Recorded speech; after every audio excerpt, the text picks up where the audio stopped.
ക്രിസ്തു യേശുവിൻ്റെ നിസ്തുല്യ നാമത്തിൽ ശുഭസന്ദേശത്തിലേക്ക് സ്വാഗതം. വിശുദ്ധ വേദപുസ്തകത്തിൽ യോഹന്നാൻ എഴുതിയ സുവിശേഷം 11-ാം അധ്യായം 1-2 വാക്യങ്ങളിൽ നാം ഇപ്രകാരം വായിക്കുന്നു. മറിയയുടെയും അവളുടെ സഹോദരി മാർത്തയുടെയും ഗ്രാമമായ ബേഥാനിയിലെ ലാസർ എന്ന ഒരുത്തൻ ദീനമായി കിടന്നു. ഈ മറിയ ആയിരുന്നു കർത്താവിനെ പരിമള തൈലം പൂശി തൻ്റെ തലമുടി കൊണ്ട് അവൻ്റെ കാൽ തുടച്ചത്. അവളുടെ സഹോദരനായ ലാസർ ആയിരുന്നു ദീനമായി കിടന്നത്. ഈ വാക്യത്തിൽ മറിയയെക്കുറിച്ച് ചില കാര്യങ്ങൾ നാം വായിക്കുന്നു. ഒരു രാത്രി കർത്താവ് തൻ്റെ ശിഷ്യന്മാരോടൊപ്പം അത്താഴത്തിനിരിക്കുമ്പോൾ മറിയ വിലയേറിയ സ്വച്ഛ ജഡമാംസി തൈലം ഒരു റാത്തലെടുത്ത് യേശുവിൻ്റെ കാലിൽ പൂശി തൻ്റെ തലമുടി കൊണ്ട് കാൽ തുവർത്തി. ഈ പരിമള തൈലം വളരെ വിലയേറിയതായിരുന്നു.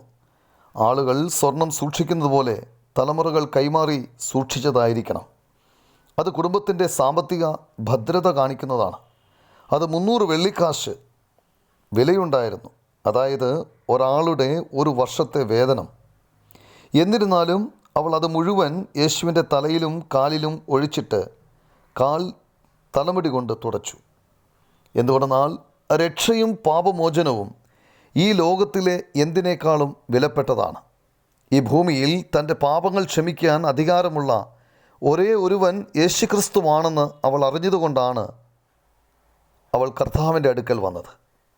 യേശുക്രിസ്തു സർവ്വമാനവരാശിയുടെയും പാപം വഹിച്ചുകൊണ്ട് ക്രൂശിൽ യാഗമാക്കപ്പെടുകയും 3-ാം ദിവസം മരിച്ചവരിൽ നിന്ന് ഉയർത്തെഴുന്നേൽക്കുകയും ചെയ്തു.